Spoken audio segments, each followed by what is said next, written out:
God's gonna cut you down, even in space. It's Stryker of Enyo, and we are in part 13 of Top Moments of the Week in Star Trek Online. You didn't think we were gonna make it this far? Well, I've been doing some more playing, and I got more footage. So this is the Tier 5, what is this, the Sovereign class? It's essentially the Enterprise E. And I actually have hit level 50, so I have Tier 6 available to me. But you pretty much have to buy that. You don't get a free ship that time around. So, yeah, it's going to be like $30. But, so that'll be coming eventually here. They don't look much different. You've pretty much seen all the ship types by this point. Now it's just a matter of getting that Tier 6. But yeah, this is Star Trek Online, Part 13, Top Moments of the Week. So we're going to start out a little bit slow. I don't think there's any spoilers. I mean, we're going into like the realm of the Cardassian stuff. So, just so you know, so I die here. I'm calling for help. Wait for it. And there she is. So, she came. She tried to heal me. Maybe they take more damage when they fall, because I didn't take that too much. But, yeah, it's I mean, the bitch did follow me down. I mean, she was faithful. So this is a glitch here. You're going to see me use this scan. Notice the color of it. And for some reason now, the flashing light is in the cutscene. There's nothing in that cutscene where the light should be there. So somehow, some way, the game data actually has this character physically around me. Yeah, that's my crew now. They changed a little bit. I got rid of all the penises because the penis is evil, as in Zardoz. So you get to go to Bajor and you return the Orb of Possibilities. And the wormhole aliens show up. So this is kind of cool. As far as I've seen, they only show up twice. So they just basically do a little thing and then they're gone. But you know what? It's kind of cool that they're here. You do a lot of stuff on Bajor, and it might be a little mind-numbing, a little boring, but it is different, sort of. But yeah, the wormhole aliens are here, and apparently they're pissed about their orb.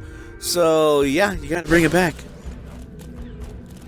This is the Great Link. That's right. This is the changeling friggin' homeworld. That's a Vorta, if you can't tell from the ears. So yeah, the Vorta, the changelings, and of course, the big bad guys from Deep Space Nine are pretty much... What the fuck are you scanning? Are you scanning her vagina where you have all these aliens in front of you? Jesus.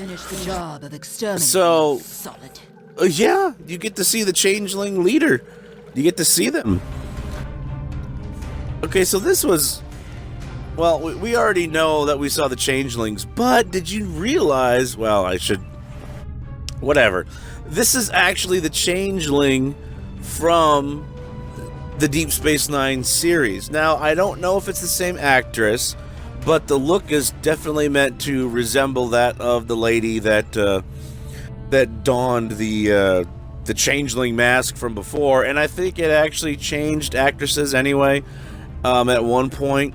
But yeah, this is actually the exact same changeling that surrendered to Starfleet.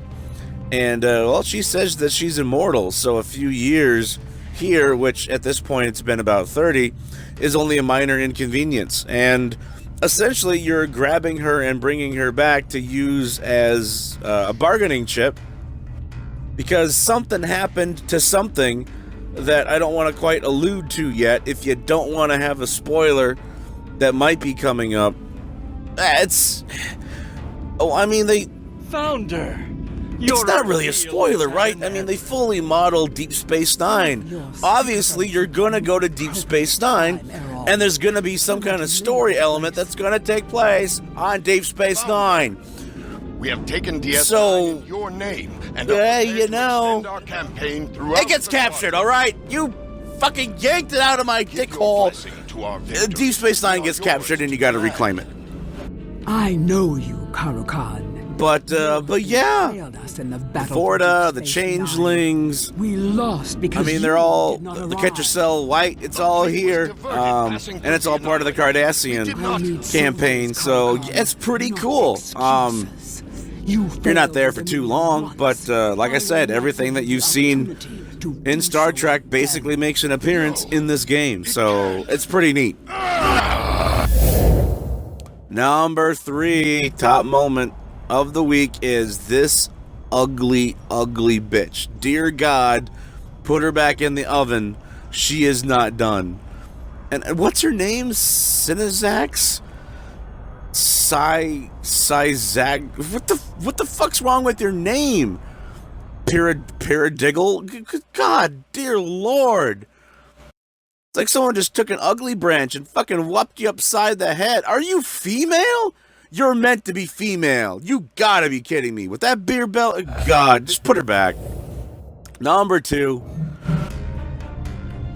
So, you're at this facility and you run into another, inmates, and you're not meant to necessarily come to this door, but if you do, you get a little surprise. That's right, species 8472, also known as the Undine. It's species 8472. So it's kind of cool. They're there. Phaser the fuck out of the wall. I'm not sure if they make a stronger presence later on, but it's kind of cool, that they at least showed them early as a reference. And the number 1 and the top moment of this week in Star Trek is you get to fucking spacewalk on Deep Space Nine itself. That's right. It's pretty cool. You have to walk from the upper pylon and make your way all the way to the promenade where you can sneak inside because someone has taken over Deep Space Nine again, which I alluded to before. Well, I mean, I told you. It's the Dominion, whatever. So yeah, I mean, you're looking at a good 650 meters from the point where we are standing right now to get to the promenade, give or take. And you don't have to walk the whole thing, this slow. There's a few little shortcuts where they kind of zoom you up a little bit. But yeah, it's definitely a cool moment. I mean, there's not a whole lot. You do have to ignore a ship at one point, and you activate the weapons and take it out. But yeah, it's supposed to be pretty cool, pretty accurate. There's a lot of detail in that original model, and those pylons are supposed to be a couple hundred, meters in themselves. But I mean, yeah, the whole station is like 1,400 across. So yeah, when O'Brien and Bashir needed to go to one of the upper pylons, to help someone out on a ship, you're talking about a trek of probably 750 to 800 meters for them to go from ops all the way to where we are, and then go up the pylon to go and help them. So yeah, of course they probably had turbo lifts, but whatever. And how accurate is all this detail here? Well, there's been some panels that have probably blown off, but it's pretty accurate. I was looking at a couple of side-by-side shots. There, like I said, there really is a lot of detail in that original model, and so this is definitely something pretty cool. The developer definitely, they have a love for Star Trek, because doing something like this is something that probably fans have been wanting to do for years. So hey, but we're on our way to episode 200, so let's get some more videos out of the way.